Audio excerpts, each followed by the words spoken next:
For the last 3 years, the smartwatch world has felt stuck on repeat. Same shape, same design, slightly brighter screen, slightly faster chip, higher price. That was the pattern. While other tech categories experimented with bold ideas, wearables played it safe. And slowly the excitement faded, people stopped upgrading, reviews started sounding the same. It felt like innovation had quietly taken a break, but now something different is happening. A wave of factory leaks and supply chain reports suggests that the Apple Watch Ultra 4 might finally break that cycle. And if even half of these details are true, this could be the biggest shift the Ultra line has ever seen. Let's start with the design. Since its debut, the Ultra has been known as the brick on your wrist. Thick, heavy, built like a tank, adventurers loved it, everyday users not so much. It didn't always slide easily under a sleeve. It wasn't the most comfortable choice for daily wear, but leaked internal schematics now suggest Apple is completely reworking the internal layout. Engineers are reportedly stacking components vertically instead of spreading them flat. That may sound technical, but the result is simple: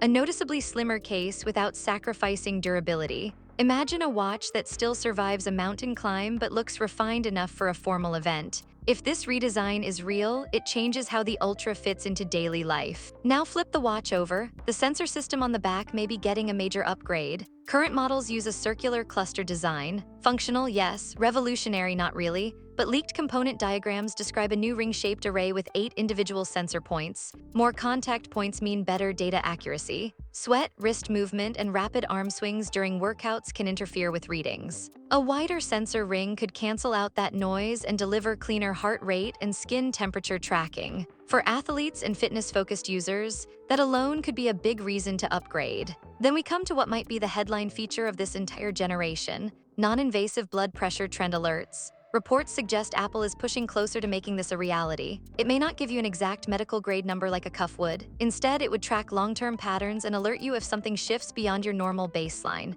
That kind of early warning system could be powerful. Some chatter even hints at early experimentation with non-invasive blood glucose tracking. That part remains more uncertain, and it's important to treat it carefully. But if Apple is even testing this technology seriously, it shows the direction they are heading. Less about step counts, more about meaningful health monitoring that could impact real lives. Beyond hardware, the software experience may also be changing in a big way. Numbers alone don't help much if you don't understand them. A sleep score is just a number unless someone explains what to do next. According to leaks, watchOS could include a deeper on-device AI layer designed to interpret your health data in plain language. Instead of saying your recovery score is 68, it might tell you directly to take it easy today, or push harder, or adjust your sleep schedule. This moves the watch from being a tracker to being more like a coach. And because it runs locally on the device, it would respond instantly without relying on cloud processing. Powering all of this is rumored to be a next-generation chip, not just a minor bump, but a silicon platform built specifically for AI-driven health features.